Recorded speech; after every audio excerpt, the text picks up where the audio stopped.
ಯಾವ ರೀತಿಯ ಪರಿಸ್ಥಿತಿ ನಿರ್ಮಾಣ ಆಗಿದೆ ಅಂತಂದ್ರೆ ಹೈಕಮಾಂಡ್ ಬ್ರೇಕ್ ಹಾಕಿದ್ರೂ ಕೂಡ ಈ ಆಫ್ ದ ರೆಕಾರ್ಡ್ ಟ್ರ್ಯಾಕು ನಿಲ್ಲುತ್ತೋ ನಿಲ್ಲಲ್ವೋ ಅನ್ನುವಂಥ ಪ್ರಶ್ನೆ ಮೂಡ್ತಾ ಇದೆ. ಕ್ಯಾಮ್ರಾದ ಮುಂದೆ ಒಗ್ಗಟ್ಟಿನ ನಾಟಕ ಮಾಡ್ತಾರೆ, ಆದರೆ ಮೈಕ್ ಹಿಂದೆ ಕಾಲೆಳೆಯೋದೇ ಕಾಯಕ ಆಗುತ್ತೆ. ನಾಯಕರಿಗೆ ಬೇಕೇ ಬೇಕು ಕ್ಯಾಮರಾ ನೋಟ, ಅದಕ್ಕೆ ಬಿಟ್ಟುಕೊಡ್ತಾರೆ ಒಳನೋಟ. ಈಗ ಮುಖ್ಯವಾದಂತಹ ವಿಚಾರ ಏನಂತಂದರೆ, ಇಲ್ಲಿ ಹೈಕಮಾಂಡ್ ಬ್ರೇಕ್ ಹಾಕುವಂಥ ಕೆಲಸವನ್ನು ಮಾಡ್ತಾನೆ ಇದೆ. ಯಾವುದೇ ಕಾರಣಕ್ಕೂ ಬಹಿರಂಗವಾದಂಥ ಹೇಳಿಕೆಯನ್ನು ಕೊಡಬೇಡಿ ಅಂತ. ಆದಾಗ್ಯೂ ಕೂಡ BJPಯಲ್ಲಿ ನಾವು ಇತ್ತೀಚೆಗೆ ಗಮನಿಸ್ತಾ ಇರುವಂಥದ್ದು, ಆಚೆ ಬಂದು ಪಕ್ಷದ ಒಳಗಡೆ ಏನು ನಡೀತಾ ಇದೆ ಅನ್ನುವಂಥ ವಿಚಾರವನ್ನು ಹೇಳೋದು, ಇಲ್ಲ ಒಬ್ಬ ನಾಯಕನ ಬಗ್ಗೆ ಮಾತಾಡೋದು, ಅಥವಾ ಪಾರ್ಟಿ ಬಗ್ಗೆ ಮಾತಾಡೋದು, ಅಥವಾ ಪರಿಷತ್ ಚುನಾವಣೆ ಆದಮೇಲೆ ಈ ಅಡ್ಡ ಮತದಾನದ ವಿಚಾರವಾಗಿ ಹಲವು ರೀತಿ ಹೇಳಿಕೆಗಳನ್ನು ಕೊಡ್ತಾನೆ ಇದ್ದಾರೆ. ಹಾಗಿದ್ರೆ ಹೈಕಮಾಂಡ್ ನಿಜಕ್ಕೂ ಇದನ್ನು ಎಷ್ಟು ಗಂಭೀರವಾಗಿ ತಗೊಂಡಿದೆ, ಅದನ್ನು ಗಂಭೀರವಾಗಿ ತಗೊಂಡಿದ್ದರ ಪರಿಣಾಮವೇ ಈ ವಿಚಾರಗಳು ಆಚೆ ಬರ್ತಾ ಇರೋದ? ಸದ್ಯಕ್ಕೆ ಹೈಕಮಾಂಡ್ ಆಫ್ ದಿ ರೆಕಾರ್ಡ್ ಹೆಬ್ಬಾಗಿಲನ್ನು ಮುಚ್ಚಿದೆ, ಆದರೆ ಗುಸುಗುಸು ಈ ಕಿಟಕಿ ಬಾಗಿಲನ್ನು ಓಪನ್ ಇರೋದು. ಪ್ರಚಾರಕ್ಕೆ ಇವ್ರಿಗೆ ಮೀಡಿಯಾ ಬೇಕು. ಪ್ರಚಾರ ಪ್ರಿಯರಿಗೆ ಅತಿ ಪ್ರಿಯ ನಮ್ಮ ಗುಸುಗುಸು ಗೋವಿಂದಣ್ಣ. ಯಾರಿಗೆ ಬೇಕು ದಿಲ್ಲಿ ವಾರ್ನಿಂಗು? ಡೆಲ್ಲಿ ನಾಯಕರಾಗಬೇಕಾಗಿದೆ ಮೀಡಿಯಾ ಕಿಂಗು. ಹೀಗಾಗಿ ಹಲವು ವಿಚಾರಗಳನ್ನು ಬಂದು ನಮ್ಮ ಗುಸುಗುಸು ಗೋವಿಂದಣ್ಣ ಅವರು ಹೇಳ್ತಾರೆ, ಗುಸುಗುಸು ಗೋವಿಂದಣ್ಣ ಅವರು ವೀರೇಂದ್ರ ಹೇಳ್ತಾರೆ, ವೀರೇಂದ್ರ ಅವರು ನಮ್ಮ ಮುಂದೆ ಹೇಳ್ತಾರೆ, ನಾವು ನಿಮ್ಮ ಮುಂದಿಡ್ತೀವಿ. ಹಾಗಿದ್ರೆ ಈ ರಾಧಾ ಮೋಹನ್ ದಾಸ್ ವಿಚಾರ ಮತ್ತು ರಾಧಾ ಮೋಹನ್ ಅಗರ್ವಾಲ್ ಅವರು ಈಗ BJP ನಾಯಕರಿಗೆ ಏನೇನು ಹೇಳಿದ್ದಾರೆ ಅನ್ನುವಂಥ ವಿಚಾರಗಳನ್ನು ನಾವು ಕೇಳ್ತಾ ಹೋಗೋಣ. ವೀರೇಂದ್ರ, ಈ ತಮೀಜ್ ಮತ್ತು ತೆಹಜೀಬ್ ಅನ್ನುವಂಥ ವಿಚಾರಗಳು ಏನು ಅನ್ನೋದ್ರ ಬಗ್ಗೆ ವೀಕ್ಷಕರಿಗೆ ಹೇಳೋಣ. ಈಗ ಅಗರ್ವಾಲ್ ಅವರು ಬೇರೆ ರಾಜ್ಯದಿಂದ ನಮ್ಮ ರಾಜ್ಯಕ್ಕೆ BJPಯ ಉಸ್ತುವಾರಿ ಆಗಿರುವಂಥವ್ರು. ನಾಯಕರ ಬಗ್ಗೆ, ಪಾರ್ಟಿಯ ಬಗ್ಗೆ ಹಲವು ರೀತಿಯ ಮಾತುಗಳನ್ನು ಆಡುವಂತಹ ಸಂದರ್ಭದಲ್ಲಿ ಬಡೋಂಕೆ ಸಾಮ್ನೆ ತಮೀಜ್ ಸೆ ಬಾತ್ ಕರೋ ಅನ್ನುವಂಥ ಮಾತನ್ನು ಹೇಳ್ತಾರೆ. ತಮೀಜ್ ಸೆ ಬಾತ್ ಕರೋ ಅಂತಂದ್ರೆ ನೋಡ್ಕೊಂಡು ಮಾತಾಡಪ್ಪ, ನಿನ್ನ ಚೌಕಟ್ಟಿನಲ್ಲಿ ಮಾತಾಡು, ಯಾವುದೇ ಕಾರಣಕ್ಕೂ ಎಲ್ಲೆಯನ್ನ ಮೀರಬೇಡ. ತೆಹಜೀಬ್ ಅಂತಂದ್ರೆ ಸಂಸ್ಕಾರದ ಕಲ್ಚರ್. ಇವು ಯಾವೂ ಇಲ್ಲ ಅಂತ ಹೇಳಿ ಇದನ್ನ ಪಾಠ ಮಾಡೋದಕ್ಕೆ ಅಗರ್ವಾಲ್ ಬಂದ್ರ ಅನ್ನುವಂಥದ್ದು ಒಂದು ಕಡೆ ಆದ್ರೆ, ಈಗ ಈ ಎಲ್ಲ ವಿಚಾರಗಳನ್ನ ಅಕ್ಷರಶಃ BJP ನಾಯಕರು ಪಾಲಿಸ್ಬಿಟ್ರು ಅಂತಂದ್ರೆ ನಮ್ ಗುಸುಗುಸು ಗೋವಿಂದಣ್ಣನ ಆಟ ಬಂದು ಅಂತಾನೆ ಲೆಕ್ಕ. ಮೂಲಗಳೇ ಇರಲ್ಲ. ಹೆಂಗ್ ಕತೆ ಇದು? ಪಟೇಲ್ರೆ, ಅಲ್ಲೇ ಇರೋದು ಮಜಾ, ಥ್ರಿಲ್ ಇರೋದೇ ಅವಾಗ. ಈಗ ಅವ್ರವ್ರಾಗಿ ಬಂದು ಸುದ್ದಿ ಹೇಳೋದ್ಕಿಂತ ನಾವು ಹುಡ್ಕೊಂಡು ಹೋಗೋದಿದೆಯಲ್ಲ, ಇದು ಹೆಂಗ್ ಗೊತ್ತಾ? ಇದು ಈ ಮೀನ್ ಹಿಡ್ದಂಗೆ. ಮೀನ್ ಹಿಡಿಯಕ್ಕೆ ಹುಡ್ಕೊಂಡು ಹೋಗಿ ಬೋಟಲ್ಲಿ ಹೋಗಿ ಬಲೆ ಹಾಕಿ ಎಳೆದಾಗ ಆ ಮೀನ್ ಬಂದ್ರೆ ಹೆಂಗಂದ್ರೆ ಒಂದು ಖಜಾನೆ ಸಿಕ್ದಷ್ಟು ಖುಷಿ ಇರುತ್ತೆ ಆ ಮೀನುಗಾರಂಗೆ. ಹಂಗಿದು. ಈಗ ಮತ್ತೇನಾಗುತ್ತೆ ಗೊತ್ತಾ, ಮತ್ತೊಂದ್ಸತಿ ಈಗ ಹೆಡ್ಲೈನ್ ಚೇಸರ್ಸ್ ಅಂತ ಇರ್ತಾರೆ. ನಾವು ಜರ್ನಲಿಸಮಲ್ಲಿ ಬಳಸ್ತಾ ಇರ್ತೀವಿ. ನೋಡಪ್ಪ, ಅವ್ರು ಹೆಡ್ಲೈನ್ ಚೇಸರ್, ಅವರು ಎಲ್ಲರೂ ಒಂದು ಹೆಡ್ಲೈನ್ ಬರ್ಬೇಕು ಅಂತ ಕಾಯ್ತಿರ್ತಾರೆ ಅಂತ. ಅವ್ರು ನೀವು ಬೇಡ ಅಂದ್ರೆ, ಈಗ ಒಂದು ವಿಜುವಲ್ ನೋಡ್ತಾ ಇದ್ದೆ, ಈ ಹೊನ್ನಾಳಿ ನಾಯಕರು ಹಿಂಗೆ ಕೈ ತೋರಿಸ್ಕೊಂಡು ಆ ಕಡೆ ಹೋಗ್ತಿದ್ದಾರೆ, ಕ್ಯಾಮ್ರಾ ನೋಡಿದ್ಕೊಳ್ಳಿ ಹಂಗೆ ಈ ಕಡೆ ಬಂದ್ಬಿಟ್ರು. ಅಂದ್ರೆ ನಾವು ಕರೆಯೋದೇ ಬೇಡ, ಕ್ಯಾಮ್ರಾ ಅವ್ರನ್ನ ಸೆಳೆಯುತ್ತೆ ಅಂತ.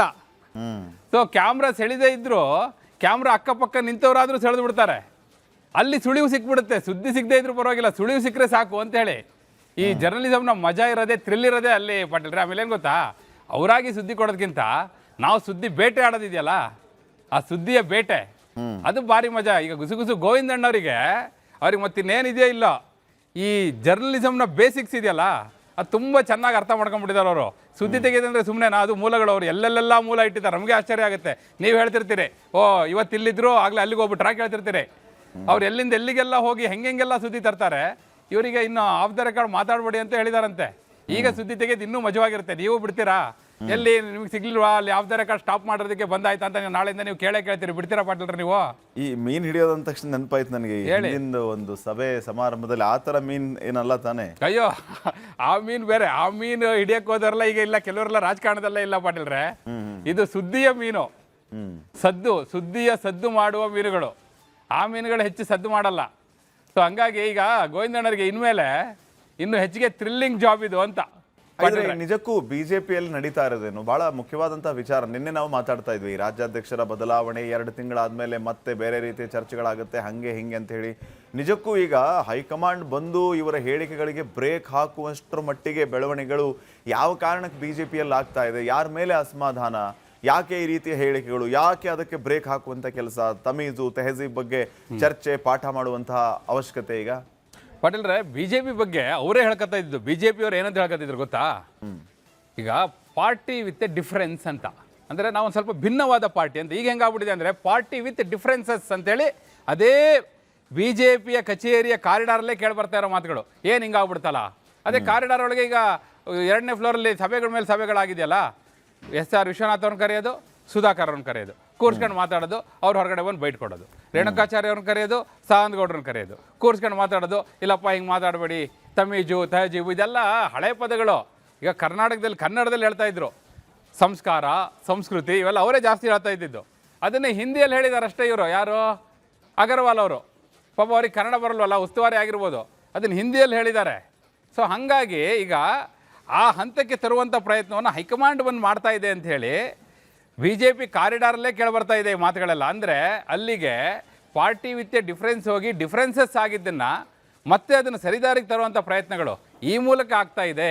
ಅದಕ್ಕೋಸ್ಕರ ಬ್ರೇಕ್ ಹಾಕಿದ್ದಾರೆ. ಹೆಂಗೆ, ಎಷ್ಟರ ಮಟ್ಟಿಗೆ ಅಂದರೆ ಇವರೆಲ್ಲ ಕಿತ್ತಾಡ್ಕೊತಾ ಇದ್ದಿದ್ದು, ಕಚ್ಚಾಡ್ಕೊತಾ ಇದ್ದಿದ್ದು ಮಾಧ್ಯಮಗಳ ಎದುರುಗಡೆ, ಮೀಡಿಯಾಗೆ ಬಂದು ಬೈಟ್ ಕೊಡೋದು, ಮೀಡಿಯಾಗೆ ಬಂದು ಅವನು ಹಾಗೆ ಅಂತ ಹೇಳೋದು, ಅವ್ರು ಗೌಡ್ರೆ ಅಲ್ಲ, ಈ ರೀತಿಯ ಸ್ಟೇಟ್ಮೆಂಟ್ಗಳೆಲ್ಲ ಬಂದಿತ್ತು. ಹೌದಾ? ಇವರು ಇನ್ನೂ ಒಂದು ಹೆಜ್ಜೆ ಮುಂದೆ ಹೋಗ್ಬಿಟ್ರು ಅಗರ್ವಾಲ್ ಅವರು. ನೋಡ್ರಪ್ಪ, ಕ್ಯಾಮ್ರಾ ಎದುರುಗಡೆ ಅಷ್ಟೇ ಅಲ್ಲ, ಕ್ಯಾಮ್ರಾ ಆಫ್ ಆದಮೇಲೆ ಹಿಂದ್ಗಡೆ ಹೋಗಿ ಮಾತಾಡ್ತಿರಲ್ಲ, ಅದನ್ನೂ ಮಾಡಬೇಡಿ ನೀವು ಅಂತ. ಅವ್ರು ಎಷ್ಟರ ಮಟ್ಟಿಗೆ ನೋಡಿ, ಅವರೆಷ್ಟು ಮುಂದಿದ್ದಾರೆ ಅಂತೇಳಿ. ಅವರಿಗೆ ಬಹುಶಃ ಯಾರೋ ಹೇಳಿರ್ಬೋದು, ಹಿಂಗೊಬ್ರು ಗುಸುಗುಸು ಗೋವಿಂದಣ್ಣ ಅಂತಲಿ ಓಡಾಡ್ತಾ ಇರ್ತಾರೆ. ಆ ಗೋವಿಂದಣ್ಣವರು ಅಲ್ಲೆಲ್ಲ ಸುದ್ದಿ ತೆಗಿತಾರೆ, ಒಂಚೂರು ಹೇಳ್ಬಿಡಿ ಅಂತ ಯಾರೋ ಕಿವಿಗೆ ಹಾಕಿರ್ಬೇಕು. ಅದಕ್ಕೋಸ್ಕರನೇ ಬಹುಶಃ ಈ ಡೈರೆಕ್ಷನ್ ಕೊಟ್ಟಿದ್ದಾರೆ. ಆದರೆ ಇನ್ಮೇಲೆ ಇನ್ನೂ ಜಾಸ್ತಿ ಬರುತ್ತೆ ನೋಡಿ ಪಾಟೀಲ್ರೆ ಈ ಗುಸುಗುಸು ಸುದ್ದಿಗಳು. ನಾವು ನಿರೀಕ್ಷೆ ಮಾಡ್ಬೋದು ಹಂಗಿದ್ರೆ.